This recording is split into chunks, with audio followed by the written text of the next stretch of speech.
if you want to say something, Mace, tell us why you didn't go.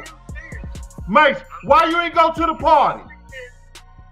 Mace, why you didn't go to the party? Because I was in a hotel with Brandy. Why you didn't go? Brandy told you, you told me that Brandy told you, let's go to the party. Why you didn't go to the party?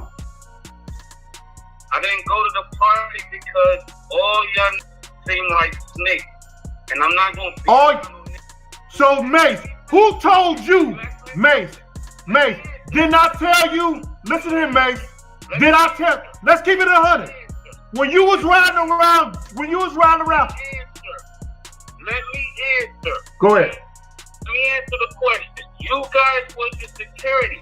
If somebody shot the biggest rapper in the world, why y'all didn't shoot back? Y'all had guns? Mace. Things just took a crazy turn in hip-hop, and fans can't stop talking about it. Gene Deal, yeah, the same Gene who used to roll with Diddy during that wild Bad Boy Records era, just dropped a message that shook the whole scene. And this time, he's coming straight for Maze and Cameron. The Harlem legends behind the viral talk show It Is What It Is probably didn't expect this kind of smoke, but Gene's message? It wasn't no random social media rant, it came off like a warning, the kind that makes people stop scrolling and pay attention. Fans are saying they've never seen Gene this fired up before. It all started when a clip from It Is What It Is started trending online. In it, Mace and Cam were cracking jokes about the old school rap scene, name-dropping Diddy, Gene Deal, and the whole Bad Boy era like it was stand-up comedy. They joked about shady contracts, street rumors, and how some people still too scared to even say Diddy's name. The audience laughed, but people who lived through that history weren't laughing, especially not Gene Deal. And let's be real, Gene ain't just some dude talking tough on the internet. This man was in it. Trying to picture your face and reaction to I just want to go home. Yeah. Oh, shit. Yeah. If my security holding me down in Cali, it's somebody, the #1 rapper in the world get killed, you're telling you, I just need to want to go home. And the second top artist in the world, which is Mace, about to be #1. That's what I'm saying. I wonder his face, because I'm like, if y'all let do that to Big, I don't stand a chance. He's seen things most people only heard in rumors. He's spoken out about the Tupac and Biggie murders, Diddy's secret world, and the dark side of the fame that came with that bad boy shine. So when he saw Mace and Cam clowning about it, you could feel the disrespect hit him deep. A few nights later, Gene hopped on a live stream. Face tight, eyes locked dead on the camera, voice low and ice cold. He said, "Y'all think this a game?" And you could hear the weight in his tone. It wasn't just talk. It felt like the calm before a storm. The streets ain't forgotten nothing. Tell them boys to move careful. This industry eats people alive, especially the ones who think they're untouchable. When Gene Deal said that, it hit like a bomb. The internet exploded. Nobody knew if Gene was warning Mace and Cam for their safety or straight up threatening them. In a hotel with a young lady. And when you heard this information, what was your next actions? My next actions, after what? When you heard Biggie died, did you stay in your hotel room? Did you leave out? Did you want to go back to New York? I actually was trapped in a hotel. Now I want to ask a question. What do you mean trapped? It was about probably like 70 or so bloods in the hallway. I couldn't even leave my room. How'd you get out? One of the guys. Why would it be 70 bloods in your hallway after Biggie Smalls died? Actually, after Big got killed, they was probably looking for more bad boy artists. And I couldn't even leave the room till Gene Deal, the officer had to come get me. His words were cryptic, but they carried that heavy street energy that made everyone stop and rewind like, hold up, what did he just say? Within hours, every blog had headlines screaming, Gene Deal sends chilling message to Mace and Cameron, and former Diddy bodyguard issues dark warning. The drama spread like wildfire. Fans flooded the comments, arguing nonstop. Some saying Gene was just protecting the street code. Others convinced he was hinting at something way deeper, something the public ain't ready for. Either way, one thing was crystal clear. Gene didn't just talk, he shook the room. Stop talking before it's too late. That was the message echoing through the hip-hop world like a siren. The energy shifted fast. The whole situation turned eerie. almost like the ghost of the bad boy era was creeping back, haunting anyone bold enough to bring it up. Fans kept commenting things like, "He knows something we don't," and "This ain't advice, this a warning." It felt heavy. When you doing all that stuff to Gene Deal, what do Gene Deal supposed to be doing while you doing all that? I bet you really don't want to know. What you think I'm going to be doing when you doing all that to Gene Deal? They can play if they want to, but if they know what I know, they better find somebody else to play with. I never had to tell Big them keep it a buck. I never had to tell Big them I told Big to his face, if you go to this party tonight, one of y'all gonna die. Some people gonna die if you go to this party tonight. Like Gene wasn't just venting, he was sending a message. And just when people thought he'd cool off, Gene doubled down. Later that same night, he went live again. Eyes locked, voice steady, not a hint of fear, and said, "Them Harlem boys need to chill before they end up in the same stories they laughing about." Fans started tagging Maze and Cam nonstop, demanding they respond. Comment sections turned into straight up battlegrounds. Some saying Gene was just protecting that old school street code.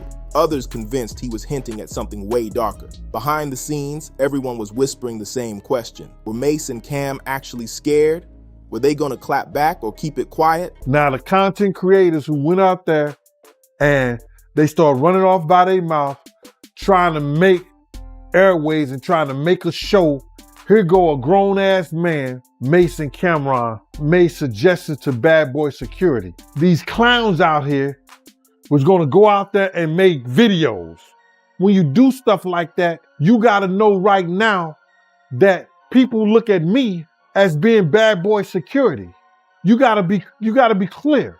As soon as that drop, you got 5 or 6 out there. Oh, Gene Deal was crying for the blanket. Gene Deal was this, that, and the Gene Deal was this, that, and the third. You already know, Mace. At first, though, Mace and Cam played it cool like nothing happened. On the next episode of It Is What It Is, they turned Gene's warning into another comedy bit. Cam joked, "Man, Gene acting like we in a mob movie." And Mace shot back, "If we gotta watch our backs for talking, we already famous then." The crowd laughed hard, but online, nobody was laughing. Fans could feel the tension rising. Something about this didn't seem like just jokes anymore. It felt personal. And when Gene saw that playful response, that's when he snapped. He went live again. And this time, there was no filter, no laughing, just raw emotion. These clowns out here was gonna go out there and make videos. I just wanna go home. I just wanna be home. Mace, say names. Yeah, security crying behind the car. People look at me as being Bad Boy Security. Yeah, this blanket. It's like, what? Oh, Gene Deal was crying for the blanket. Gene Deal was this, that, and the Gene Deal was this, that, and the third. What are you there for security? What you think I'm gonna be doing when you doing all that to Gene Deal? I bet you really don't wanna know.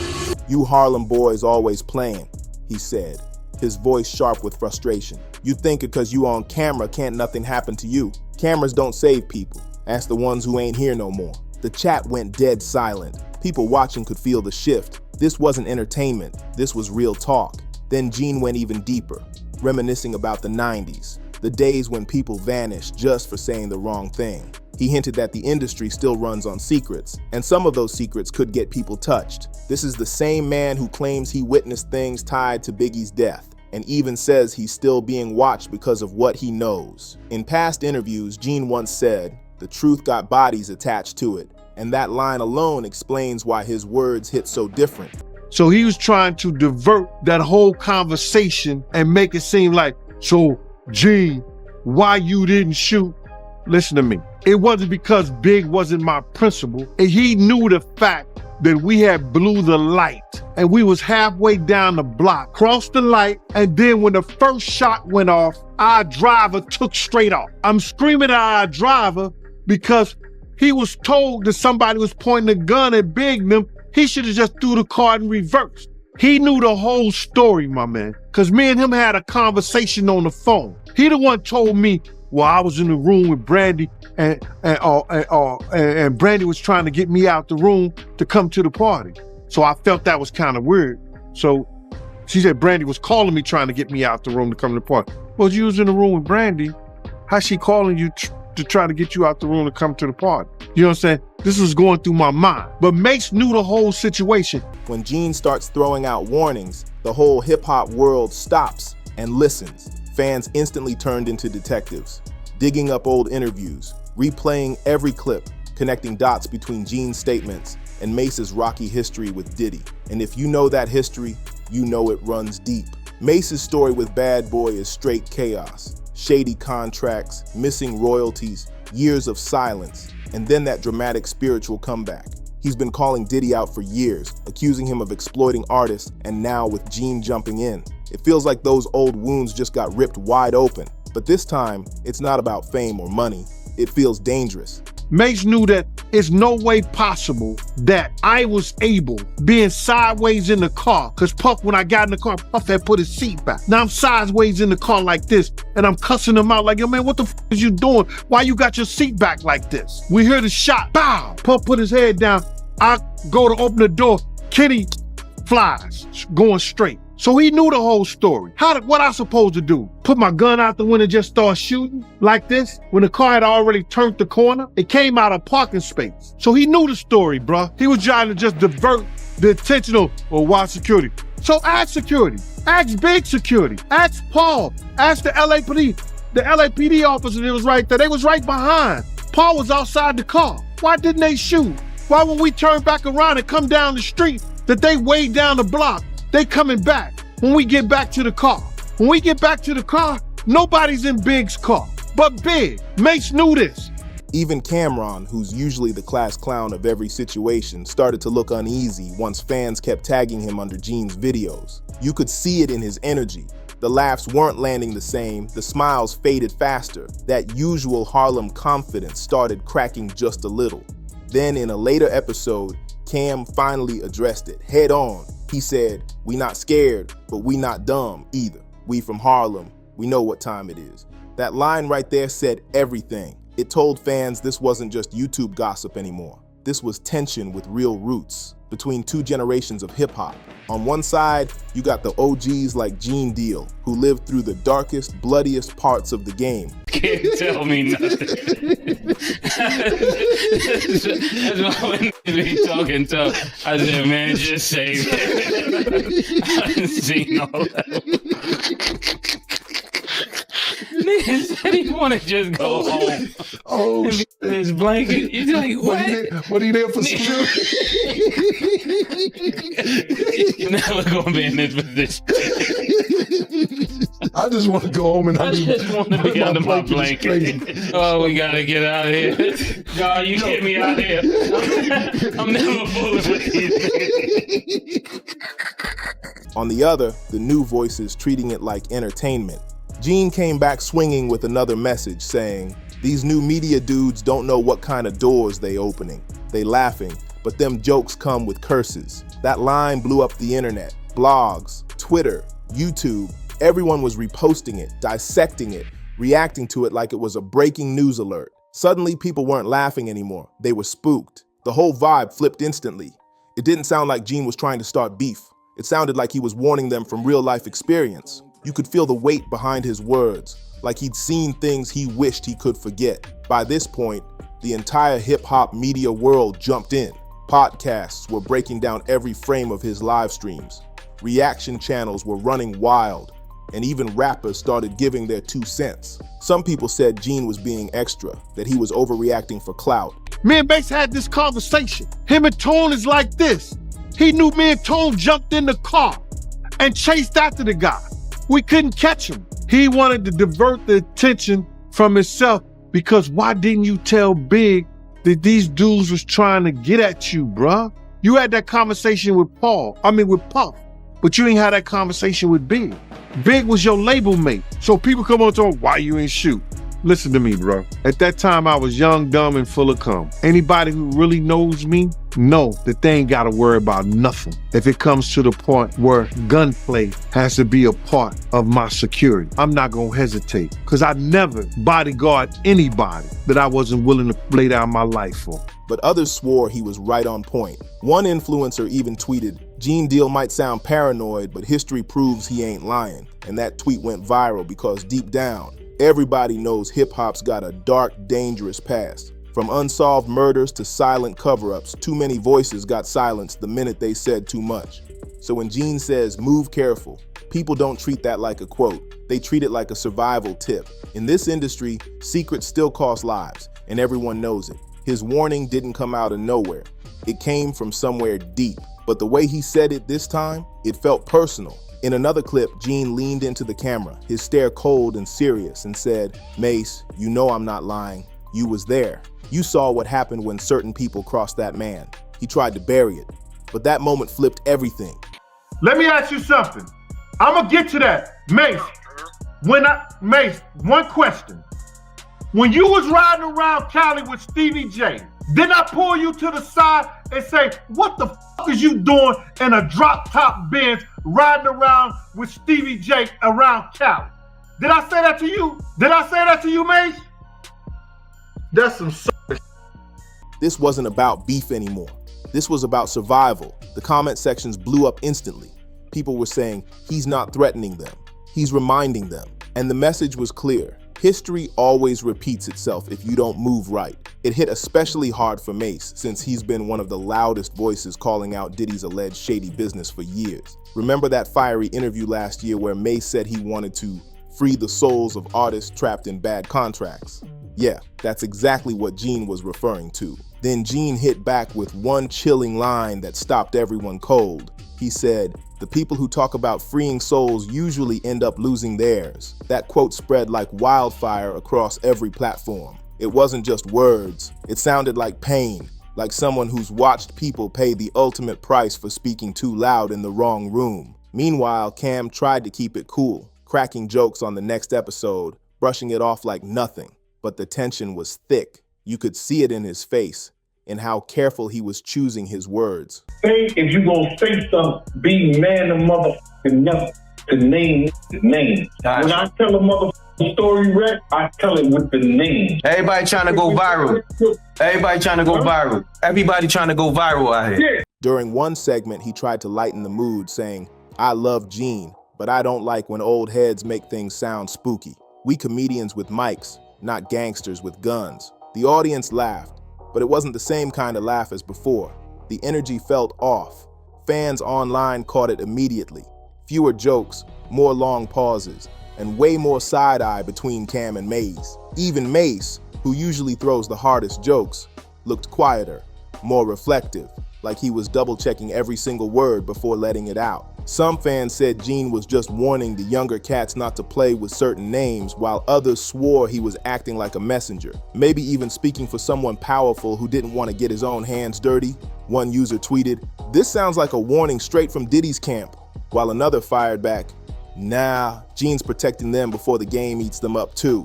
The opinions were split, but the fear was the same, and that's what made the whole thing feel so chilling. Gene Deal ain't some gossip blogger chasing clout. He's a man who's seen real violence up close. He was around when hip-hop's darkest chapters were written in blood, and that gives his words a different kind of weight. This wasn't the usual celebrity drama that fades after a week.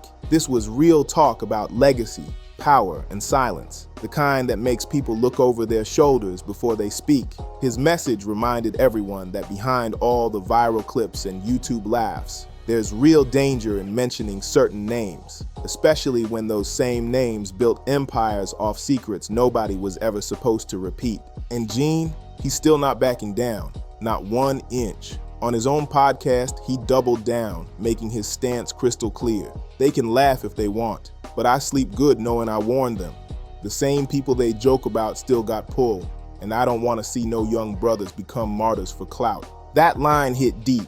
It showed maybe Gene ain't trying to scare anyone. Maybe he's trying to save them. Either way, the message was loud, heavy, and impossible to ignore. This isn't a game. Those Harlem boys better tread carefully, because when the past starts knocking, it doesn't always knock twice. Out of nowhere, fans started pulling up old stories about people who used to be close to Diddy, and then vanished from the spotlight overnight. It was like the internet turned into a full-blown investigation, connecting dots that maybe should have been left alone. One clip that resurfaced showed Gene years ago saying, "The things I've seen, I wish I could unsee." That quote started trending again because it tied perfectly into everything happening right now. People online were asking the same chilling questions. What exactly did he see? And is this his way of warning the next generation before something wild happens again? Even industry insiders started speaking up. One veteran producer went live saying, "Gene ain't crazy, he just seen too much." That one comment alone sent waves through social media. Meanwhile, the tension between Mace, Cam, and Gene kept simmering. Mace went quiet, real quiet. He hadn't mentioned Diddy once since Gene's last video, and that silence said everything. Cameron tried to keep it light, still cracking jokes here and there, but fans could tell he was choosing every word carefully. Nobody wanted to poke that bear again. Podcasters and bloggers ran wild with theories. Some claimed Gene was dropping these cryptic hints to protect himself, like a man who's seen too much and wants the world to understand why he's finally talking. Others believe Gene might be sitting on information that could blow the roof off hip-hop history if it ever came out. Every word Gene said, every video, every post, it all started getting dissected like evidence in a courtroom. By now, it wasn't just hip-hop fans locked in. Mainstream outlets jumped on the story too. Suddenly, people outside the culture were realizing how deep it all runs. How fame, money, and power in this game always come with shadows that never really fade. That one sentence kept echoing across the internet because deep down, everybody felt it. Something bigger was brewing in the shadows. But maybe Gene's words weren't meant to scare anyone.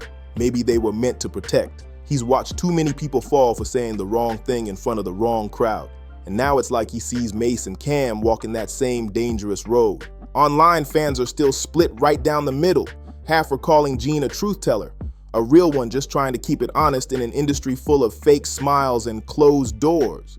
The other half say he's just fear-mongering, trying to stay relevant in today's viral chaos. But either way, one thing's certain, his words hit different. Since all this started, the whole vibe around Mace and Cam's show hasn't been the same. It is what it is used to be, all jokes, wild takes, and Harlem confidence. But now, the energy feels tighter, the laughs sound nervous, and those silent moments between punchlines feel heavy. You can tell something shifted for real. Everyone's waiting to see what happens next. Will Mace and Cam clap back again, or will they finally step back and let the smoke clear? Because now it's bigger than entertainment. It's about power. This whole situation proves one thing. Time doesn't erase the past. It just buries it until somebody says the wrong name. Those shadows from the bad boy era still stretch long. And every time someone tries to shine light on them, the warnings get louder, the air gets heavier, and the stories start sounding more real than ever. Whether Gene Deal was sending a threat, a warning, or a full-blown prophecy, only time's gonna tell. But one thing's certain, when a man like Gene Deal says, "Move careful," you better believe he means it. Because in this industry, one wrong word can echo forever. And some echoes don't fade, they haunt. So what do you think? Was Gene protecting them or putting them on notice? Drop your thoughts below and let's talk about it. Hit that like button if you're locked in with the story. Share this video with someone who needs to hear it. And don't forget to subscribe for more wild celebrity drama and industry secrets they don't want getting out. And hey, before you go, check out the next video on your screen for more jaw-dropping stories straight from behind the curtain. Trust me, this next one's gonna leave your jaw on the floor.